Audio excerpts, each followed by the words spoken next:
Open Core Legacy Patcher. This allows me to use a very old MacBook Pro Intel chip to update it to a more current version instead of being stuck in Big Sur or some other version. I'm running Sequoia, and this is a 2014 MacBook Pro 15-inch. And why? Well, first of all, you have more security to your system. You'll be able to connect to more Wi-Fi devices. The new updated secured Wi-Fi protocols that have been put in place. And plus you use the latest bootcamp drivers that Apple has, which in this case would be the last, because I don't think iOS 26 will have bootcamp anymore, and so and only available, of course, on an Intel computer.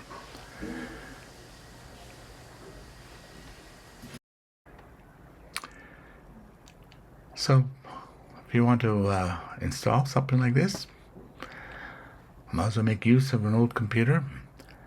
And if you're strictly a Mac user like I am, and occasionally you need Windows 11 won't allow you to install the legacy software, so it makes it a bit of a challenge, at least not emulating it anyways. Plus it's a bit faster when you use the Intel and Windows 10. So you're not emulating. You're actually running it, and with optimized drivers from Apple. So do a search, and there you'll get information. It will tell you what devices it can support. It supports quite a few, so you may want to look into it. I'm just kind of scrolling quickly to show you.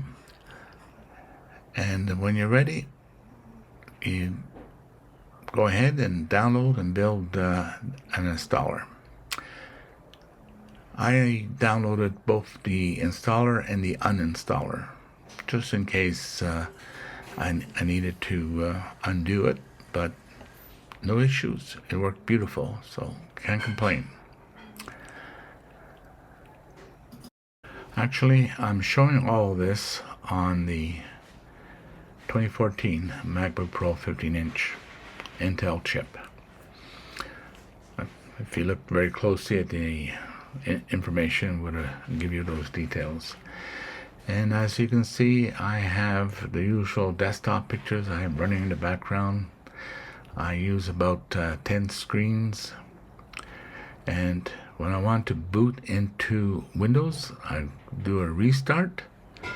I hold the Option key, select the window installer, and it will then run and switch you to the bootcamp that contains the drive. So, and kind of showing you quickly here what bootcamp that contains Windows 10, how it looks like.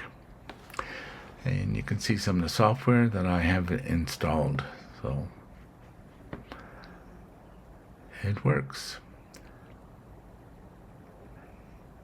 And I've also created some videos doing the updates of the H3, the H3 Plus, that is firmware updates, and of course programming, and even the DMR radios, which I'm just starting to play with. And it was nice that I was able to mount it, read it, save whatever the default was. So it works. So instead of trading in an old MacBook that's working fine, excuse me, they only give you $100, $200 for it, buy it. It's a giveaway, and put it to use. have a dedicated Windows 10 machine for those cases where you need a Windows 10 to install some legacy software and some home devices. And I guess if you want to play with Windows at the same time, getting familiar with it. I'll show you more videos on all the various installations. And until then, hopefully this information will be of interest to you. And don't throw away. Don't give away your old units. Put it to use. It would be appreciated if you haven't done so to thumbs up or subscribe or both. It would be great. Again, have a nice day. Okay, this is what you see when you hold the Option key. I have a choice to boot into a Mac or to Windows. So I'll select Windows. There you go.